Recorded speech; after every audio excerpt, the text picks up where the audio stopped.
Graça e paz, meus irmãos. Boa noite. Antes de mais nada, e antes que eu me esqueça, eu quero convidar os pretins que se dirijam à sua sala para a sua ministração em particular. Meus irmãos, eu quero confessar que já estava com saudade dos irmãos. Acabamos por ficar 6 semanas sem vir à igreja, somando-se férias e alguns compromissos pessoais, de forma que esse é o primeiro domingo do ano que a gente vem à casa do Senhor. E que privilégio ser laureado pelo Senhor com esse encargo de trazer a palavra de Deus. Como sempre digo, irmãos, conto com a oração dos irmãos, conto com a intercessão dos irmãos para aquela palavra que o Senhor pôs no nosso coração. Não temos qualquer dúvida da palavra que Ele está interessado a nos entregar nesta noite. Que nós sejamos fiéis, que nós sejamos exatos, que nós sejamos bom transmissor, para que todos nós sejamos abençoados, como é certamente da vontade do Senhor. Eu quero convidar os irmãos a abrirem suas Bíblias na segunda carta de Paulo a Timóteo, capítulo 4, finalzinho da carta. Nós leremos os primeiros 5 versículos,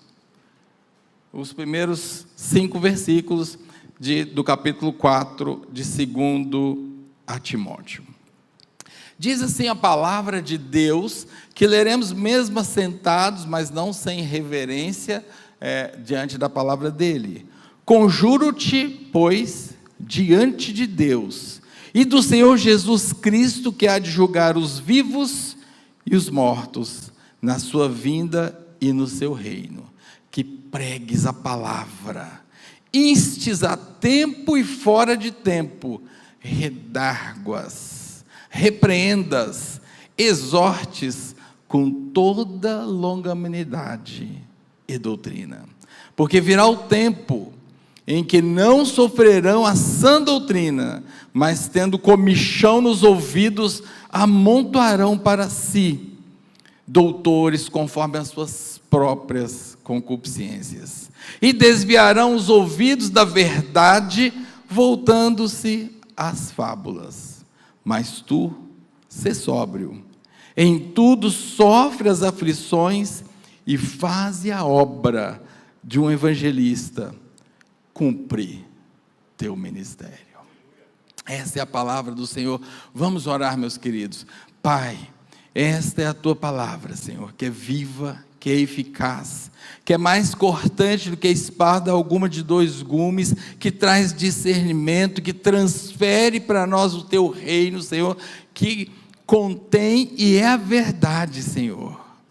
Oh Deus, que teu servo seja instrumento fiel agora, para transmitir à tua igreja aquela mensagem que o Senhor colocou em nosso coração.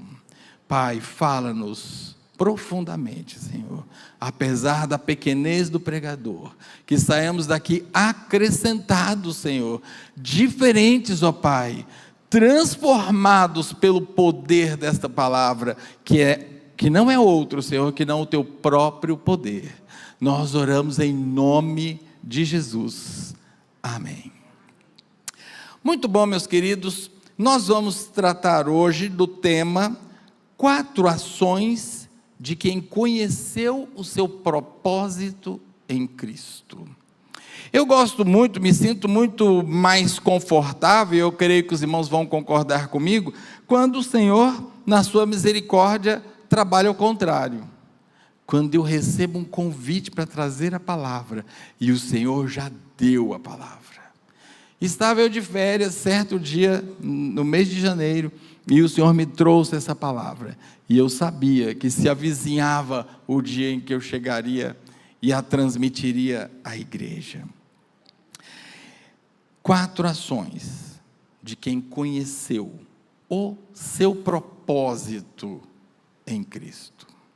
Interessante que início de ano, transição de ano, é um tempo de se erguer metas, é um tempo de se construir propósito, é um tempo de se fazer planos, É próprio dessa época de recomeço que nós começamos a construir, ou quem sabe rever e reconstruir os nossos propósitos, objetivos, planos, aquilo que a gente quer alcançar, ser e fazer no novo ano que se aproxima. Então, certamente você estabeleceu seus propósitos, e eu quero dar ênfase ao plural, porque veja que o nosso título está no singular. Quem sabe você, e o fez muito bem, certamente, estabeleceu os seus propósitos e até buscou o Senhor em relação a isso. Interessante a natureza dessa época e de como a gente se move nessa direção e de como o recomeço nos anima, nos alenta, nos comove, nos estimula. Eu quero que você mantenha isso em mente, porque lá no finalzinho nós vamos retomar este cenário. E para que eu possa desenvolver com você aquilo que o Senhor colocou em nosso coração, eu preciso descrever rapidamente a você o pano de fundo que nos instrumentaliza nesta epístola. Eu costumo brincar que é o momento EBD do púlpito, e é bom que seja assim. Precisamos de conhecimento. Então, aqui nós estamos falando de um livro, de uma carta de autoria do apóstolo Paulo. E você sabe quem foi Paulo? Paulo, aquele fariseu, ou melhor, aquele ex-fariseu, tão radical, tão firme no cumprimento da lei, perseguidor dos cristãos, que um dia foi alcançado pelo Senhor e se tornou bênção. E se tornou um instrumento maravilhoso na obra do Senhor, e quanto esse homem evangelizou. E eu não tenho nenhum temor de dizer para vocês, através dele ou por ele, estamos aqui esta noite. Que coisa maravilhosa, como as nossas ações podem repercutir num futuro tão longínquo. E o outro ente a quem nós precisamos olhar é o destinatário dessa carta, Timóteo.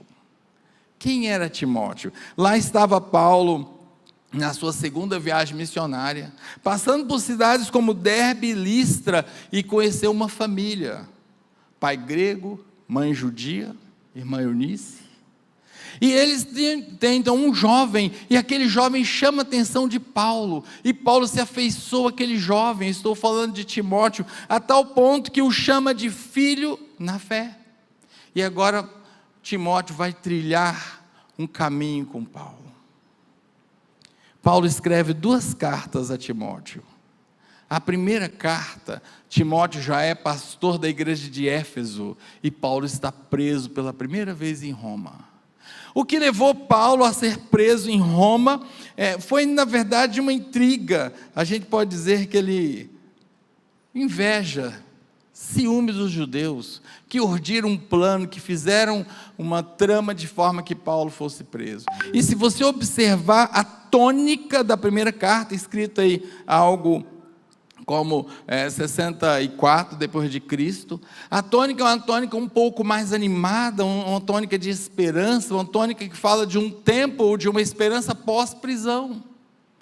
E de fato, o Senhor permite que Paulo saia dessa prisão. E a ênfase dessa carta é um combate à heresia. Paulo foca e instrumentaliza e fortalece Timóteo no combate a heresias. Na segunda carta, esta que estamos examinando agora, o cenário mudou. É uma nova prisão, agora uma prisão de Fortaleza Máxima.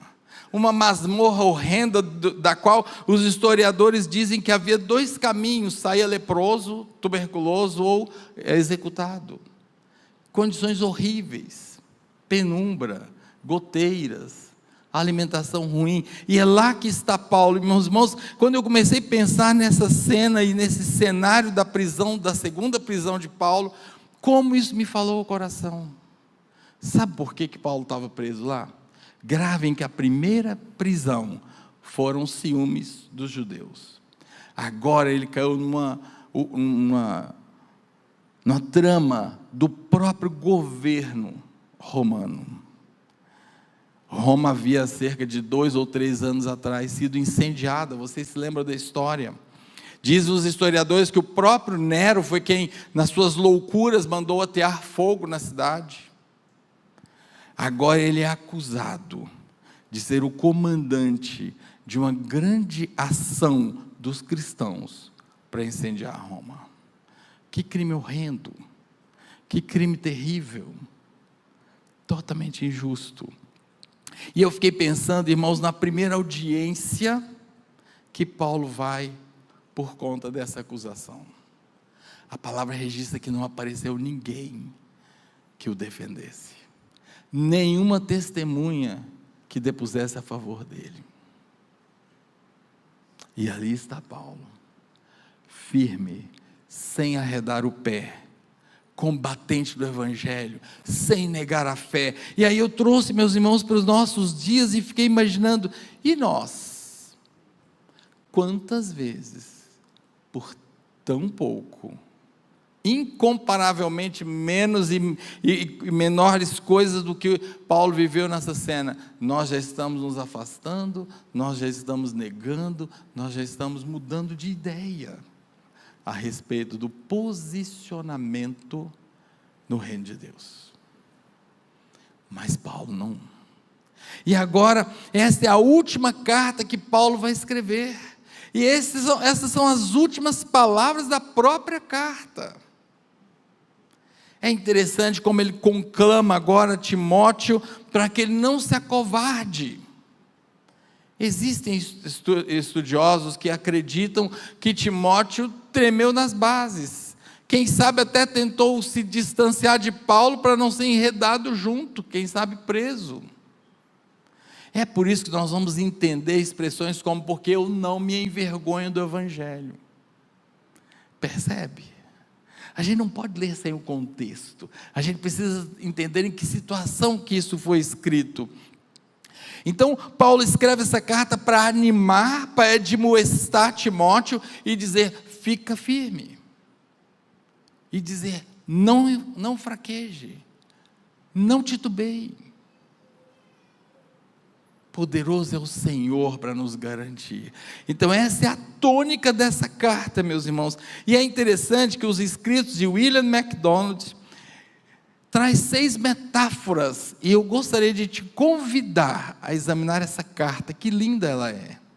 Traz 6 metáforas, ele usa para fortalecer Timóteo, usando desses símbolos para dizer que Timóteo precisa ser forte, ser firme, ser constante, ser corajoso. Ele primeiro traz a figura do soldado, lá nos versículos 3 e 4 do capítulo 2. Ele traz a figura do atleta, versículo 5 do capítulo 2. Do lavrador, logo no versículo 6. Do obreiro, no versículo 15 do capítulo 2. Servo habilidoso, no versículo 24 do capítulo 2. Vaso para a honra, nos versículos 20 e 21 do capítulo 2. Que interessante essas figuras. Paulo usa então esses recursos para trazer robustez, reavivamento, força àquele jovem pastor que não passava por momento fácil, e agora vendo seu líder espiritual, seu pai na fé, enredado em uma condição tão difícil, tão intratável do ponto de vista humano. John Stott vai dizer na sua obra, Tu, porém, uma mensagem de 2 Timóteo, ele vai dizer que a carta de 2 Timóteo é um apelo urgente à lealdade do jovem Timóteo, chamando a participar das aflições do Evangelho e se manter firme na verdade. Que admoestação, meus irmãos. Que lição para nossas vidas hoje. Meyer Pearman vai dizer, a epístola é uma admoestação contra os falsos mestres, tal qual a primeira.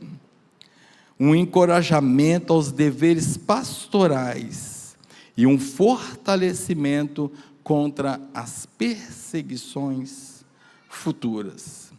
Quando eu lia isso e começava a pensar no que a gente vive hoje, e rapidamente você há de concordar comigo, olhando o mundo afora, parece que Paulo está descrevendo os dias de hoje.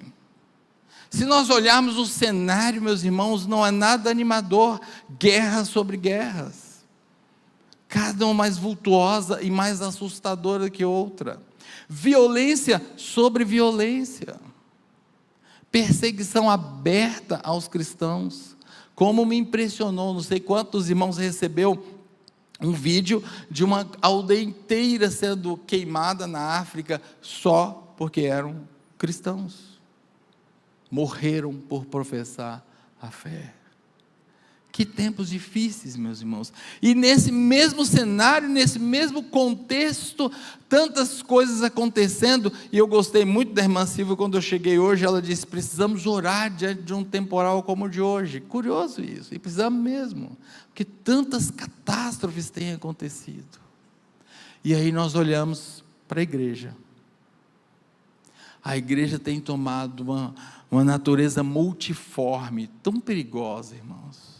A igreja tem se transmutado em modelos tão estranhos. A igreja tem sido permissiva, a igreja tem mudado o seu caráter, tem mudado os seus referenciais. Muitas vezes, e infelizmente, a gente precisa dizer, vira negócio, empresa, entidade lucrativa, show, promoção pessoal. Então percebe, parece que o que Paulo descreve na carta de 2 Timóteo é exatamente um olhar para os nossos dias. Por isso que a mensagem que o Senhor vai nos trazer hoje, dessas 4 ações, é oportuna e urgente. 2 Timóteo é um clamor urgente, uma chamada para se permanecer fiel. Eu me impressionei muito hoje de manhã, pastor Marcelo, porque de manhã, quando os irmãos não vieram, eu recomendo que os irmãos ouçam, assistam o vídeo no YouTube. O pastor Marcelo falava da videira verdadeira, e nós, como jambeiros bravos, fomos enxertados, e a ênfase daquela palavra, permanecei. Então Paulo vem nessa carta e diz que nós precisamos permanecer fiéis, corajosos, perseverantes na sã doutrina. Quanta versão temos feito da Bíblia, irmãos, quanta interpretação, adequando aos modelos do mundo. Desculpa a rudeza, essa é a verdade. Precisamos ficar firmes, mesmo diante de sofrimentos, perseguições, ser referenciais de falsos ensinos, combatendo o bom combate e permanecendo constantemente firmes. Constantemente firmes. A carta de Paulo, irmãos, ela é recheada de conselhos nesse sentido, e tendo em vista esse pano de fundo, e Paulo vem num crescendo de conselhos, ele vem num crescendo de palavras que ele vai trazendo, de recomendações para Timóteo, até que ele chega num ápice, versículo 2, versículo 2 do capítulo 4, que pregues a palavra. É imperativo, não é uma opção, Timóteo, pregue a palavra, instes a tempo e fora de tempo, redarguas, repreendas, exortes com toda longanimidade e doutrina. Meus queridos, eu quero rapidamente descrever para vocês, a partir dessa curta perícope, 4 ações que em imperativo Paulo está recomendando a Timóteo, e eu tenho certeza que é recomendação para nós hoje. A primeira é dupla, ela se inicia: pregue a palavra. Pregue a palavra. Se você for estudar, vem do grego kerison, Tom Logan, é claro que eu estou mais do que assassinando a língua. E a palavra kerison vem de uma raiz kerix, que se refere a uma figura grega antiga, uma espécie de arauto, um funcionário público que era responsável por sair do palácio e fazer com que a população soubesse das normas, das novidades, das leis, dos proclamas da autoridade que comandava aquelas cidades gregas. E ai dele, se mudasse uma vírgula. Ai dele, se não fosse fiel, pagaria com a vida, se não fosse fiel à entrega da mensagem que havia sido recomendada. E aqui, irmãos, eu quero enfatizar essa ação, essa primeira parte da primeira ação de quem entendeu o seu propósito em Cristo. Pregamos a palavra. Note que não falei pregar sobre a palavra, não é pregar acerca da palavra, pregue a sua interpretação da palavra, não, pregue a palavra. Nós precisamos, queridos, e é urgente retomar a sã doutrina. Nós precisamos, e é urgente, nos voltarmos à exatidão da letra, sem adaptações, sem subterfúgios, sem adequações. Pregue a palavra. Esse é o primeiro sinal, essa é a primeira ação de quem compreendeu, de quem se apropriou do seu propósito em Cristo. E quando eu penso com você, pregue a palavra, queridos, eu não estou me referindo apenas e tão somente à palavra falada, como nesse momento estamos aqui anunciando a palavra de Deus. Nós pregamos muito mais com a vida do que com a palavra. E ainda mais, a nossa vida tem que ser tal que não contradiga aquilo que a nossa boca prega. Que sério, que sério. Se você agora imaginar essa ideia de pregar a palavra pura, sem distorções, apropriada da sua vida, então é momento de olharmos para a nossa vida e corrigirmos. Há rumos que precisam ser corrigidos, para que quem olhar para a nossa vida, veja uma pregação viva, antes mesmo que abramos a nossa boca. Mas essa primeira recomendação, ela continua, irmãos, e ela faz uma extensão interessante. Ele diz, ainda continuando, instes a tempo e fora de tempo. Não olhar mais apressado, a gente pode pensar que o instes se refere a pregar.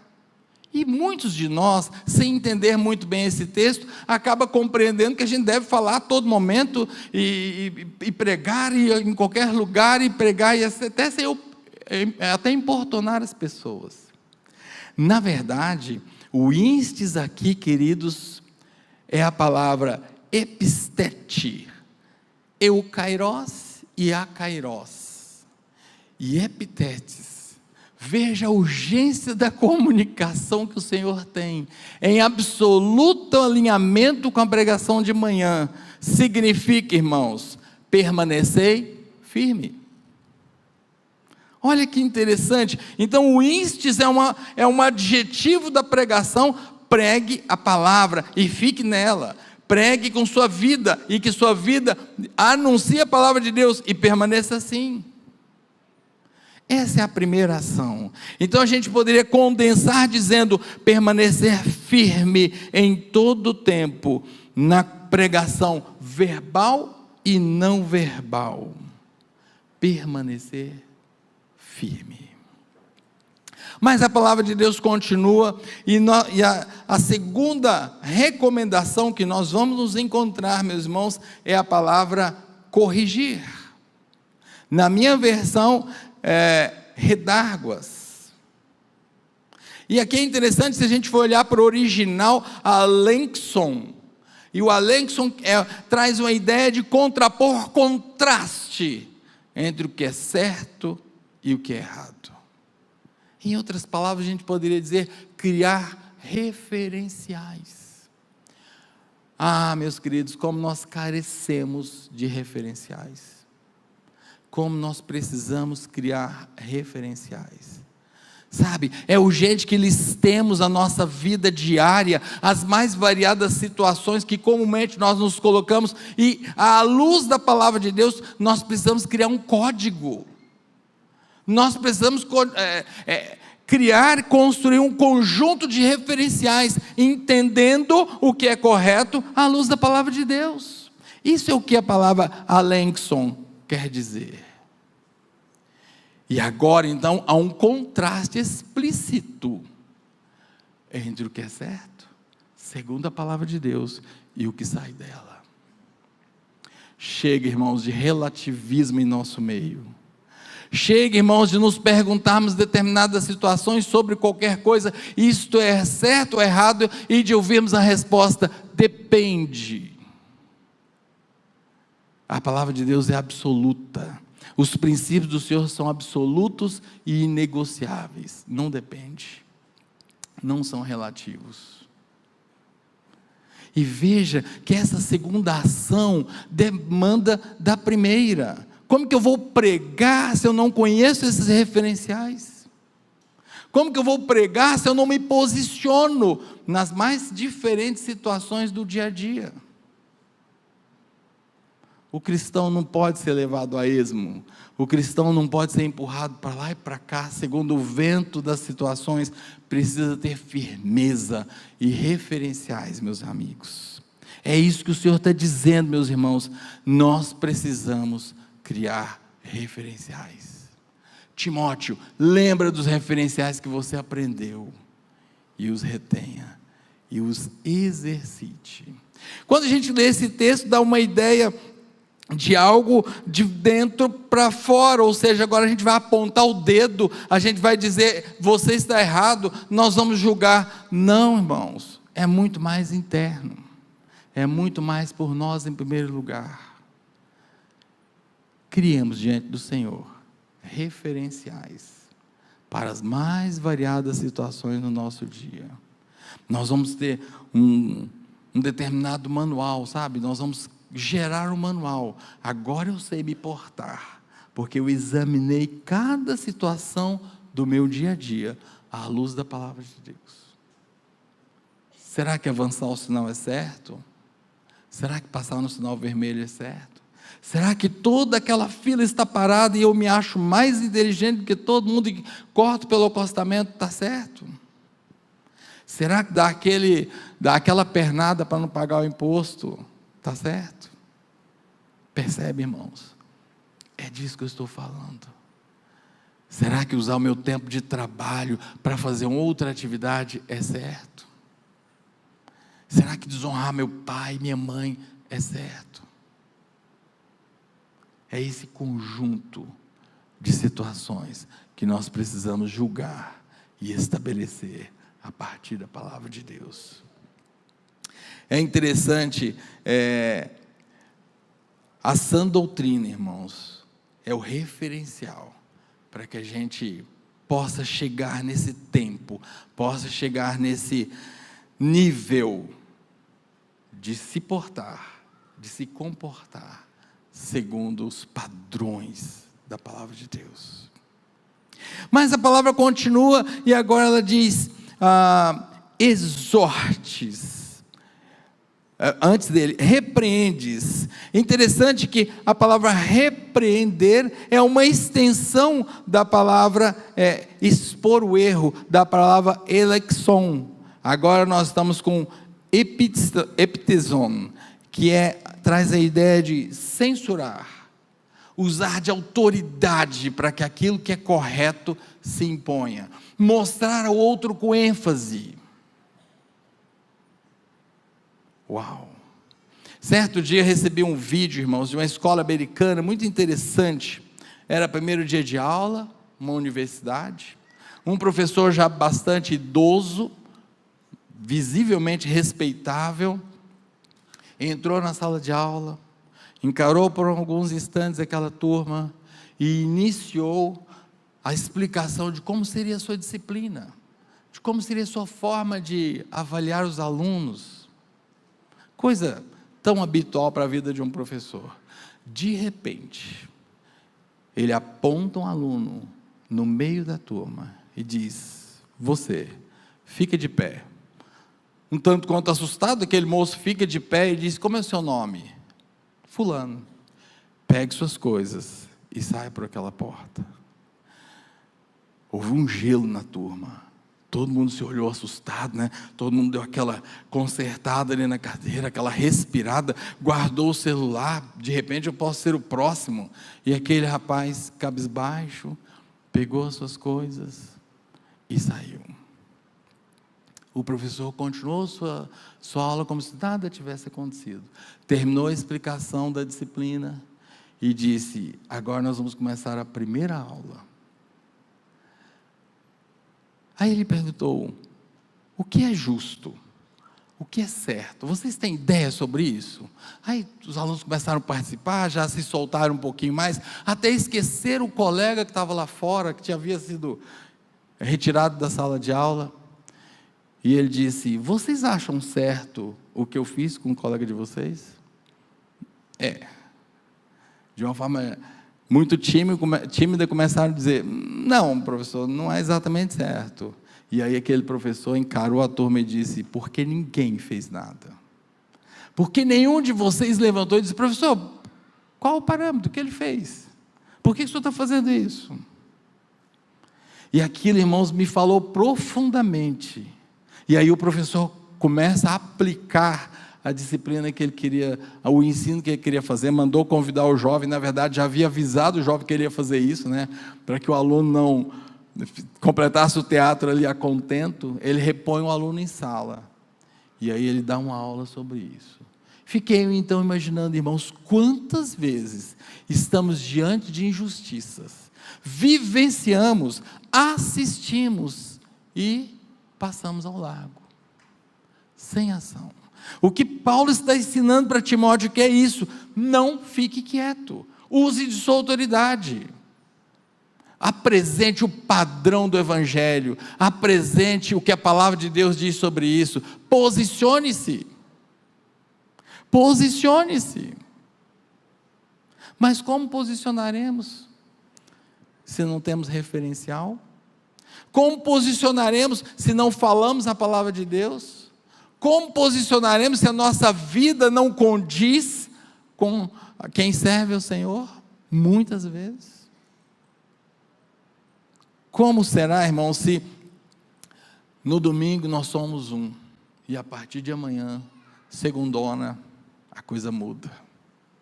Ah, Giovana, porque você não sabe como é que é meu dia, é porque você não sabe como é que é meu meio, você não sabe onde eu trabalho. Na verdade, isso não importa. Importa o que a sã doutrina estabelece para nós. Isso é que importa. Só isso importa. E agora, irmãos, nós caminhamos então para a quarta ação. E a quarta ação é tão rica. A quarta ação diz assim: exortes.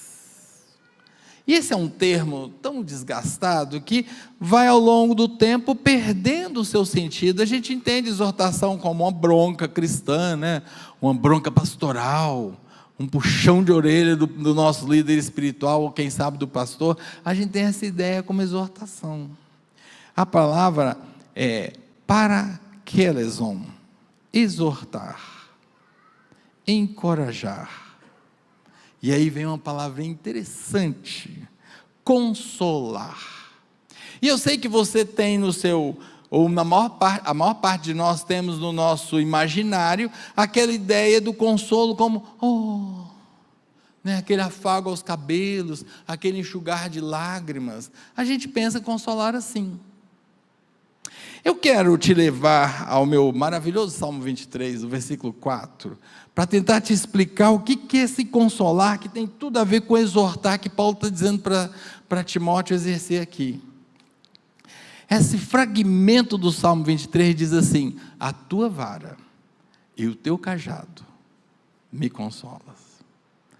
Aí se você vinha mantendo na sua cabeça essa ideia do acalento, do afago, do secar de lágrimas, é estranho demais você querer que eu acredite que um cajado e uma vara vai fazer isso. Não é verdade? Na verdade, queridos, a ideia de consolar tem o seu final realmente o consolo como nós conhecemos no léxico comum. Porém tem um processo. E é esse processo que eu e você precisamos entender. É como aquele cirurgião que, para extirpar um tumor, ele produz uma ferida. Para extirpar um tumor, sangra. Para extirpar o tumor, dói. Há que se fazer um procedimento cirúrgico. Essa é a ideia do consolo, essa é a ideia do que o Senhor está dizendo, seja esse instrumento para que eu traga consolo para você e para o seu irmão, seja esse instrumento. Então o processo do consolo é aquela ideia de ferir para curar. Certa vez recebi um vídeo de um restaurador de quadros muito interessante. Eu gosto de aprender a atividade das pessoas, principalmente aquelas que se afastam muito das minhas atividades. E meus irmãos, eu digo para vocês, se eu fosse o dono daquele quadro, eu não deixaria a próxima martelada. O sujeito que vai restaurar, pega uma espécie de talhadeirinha com um martelo, e vai nas trincas e quebra tudo, sem dó. Eu e você olhando, certamente diríamos, está acabando com o resto, deve ter arrependido da proposta de restaurar, e vai destruir. E depois de tirar todas aquelas trincas e cavá-las fundo, aí ele começa a restaurar. E esse vídeo mostrava um quadro que foi encontrado, de aproximadamente 1740, e os irmãos não acreditariam na obra que foi feita, parece que foi pintado ontem. Que coisa linda! É disso que a palavra de Deus está falando, é o ferir para curar, e nós somos, irmãos, e nós precisamos ser esse instrumento. Quem descobriu o seu propósito em Cristo, precisa ser instrumento de consolo. Muitas vezes é uma palavra dura, muitas vezes é a apresentação de um referencial difícil, que precisa promover uma mudança de rumo, e isso dói, sangra, cria ferida, mas em seguida vem a cura, e a cura é maravilhosa. Portanto, queridos, nós temos essas 4 ações, e agora eu quero rapidamente repeti-las para você permanecer firme em todo o tempo, seja na comunicação verbal, na comunicação não verbal, não apresentando oscilação. Ter claros referenciais, de forma que se possa reconhecer imediatamente o que é certo e o que não é certo, de acordo com a palavra de Deus. Terceira ação, censurar, impor limites no exercício e propagação do erro, usar da autoridade do nome de Jesus para estabelecer padrões. E finalmente, 4ª ação, irmãos, ser instrumento do Senhor para toda obra de consolação. Então, essas 4 ações, você pode estar dizendo, ok, eu entendi essa 4 ações, mas que propósito é esse? E o que tem a ver com os propósitos que eu fiz lá no início do ano, com o meu plano, com meus objetivos? Irmãos, por mais que os seus planos e objetivos e propósitos estejam estabelecidos de acordo com o que você buscou do Senhor, eles são subpropósitos. Sabe por quê? Porque eis o propósito maior da nossa vida. Ele é único e comum. E com isso eu não quero dizer que Deus não dê missões e propósitos específicos para cada um de nós. Aqui é um propósito genérico e que nos diz respeito a todos nós. Lá em 1 João, capítulo 3, versículo 10, diz assim: nisto são manifestos os filhos de Deus e os filhos do diabo. Veja que forte. É a palavra de Deus que está dizendo. Qualquer que não pratica a justiça e não ama seu irmão, não é de Deus. Percebeu o seu propósito? Amar o seu irmão e praticar a justiça. Amar o seu irmão e praticar a justiça. E em 1 minuto eu preciso te dizer que nós temos um outro senso comum errado. A gente traz a ideia de justiça com esse âmbito jurídico legal, e não é isso. Quando a palavra de Deus falar de justiça, de equidade, Ele está falando do retorno a um estado anterior ao pecado, em que homem e Deus eram intimamente ligados. Percebeu o seu propósito agora? Amar o seu irmão e junto com ele caminhar para esse estado de perene união, conexão com o Senhor, e assim permanecer firmes. E eu concluo, meus irmãos, com a parte final desse versículo. E depois de dar esses quatro fortes imperativos, Paulo traz um advérbio de modo, que também não pode passar desapercebido, absolutamente. Olha só o que ele diz: com toda a longanimidade e doutrina. Não é de qualquer jeito. Esse é o modo, Timóteo. Você vai fazer isso de forma imperativa. Aplica para você e para a sua igreja. Aplica onde quer que você vá. Mas tem um modo. Com doutrina e com longanimidade. Longanimidade, meus irmãos, é a saturação de duas características: uma paciência sem fim e humildade. Então, agora que eu me apropriei desses referenciais, agora que eu conheço a verdade, agora que eu sei o que é certo pela palavra de Deus, não me ufano, pelo contrário, me humilho, porque tem que ser com longanimidade. E o outro modo, meus irmãos, e doutrina. Ah, meus queridos, como eu vou me apropriar da sã doutrina, se eu não gasto tempo com a palavra de Deus? É passado o primeiro mês de 2026, e eu quero dizer para você, infelizmente ou não, não sei, mas vai passar muito mais rápido do que imaginamos, muito mais. Logo mais, o ano inteiro passou. É tempo, depois desse primeiro mês, de pararmos e refletirmos: quanto tempo temos gastado, de verdade, examinando a palavra de Deus, se apropriando da sã doutrina? Quanto tempo temos reservado para o Senhor em oração? Só assim adquiriremos longanimidade, só assim entenderemos esse propósito, e só assim teremos essas 4 ações que marcam quem já descobriu seu propósito diante de Deus.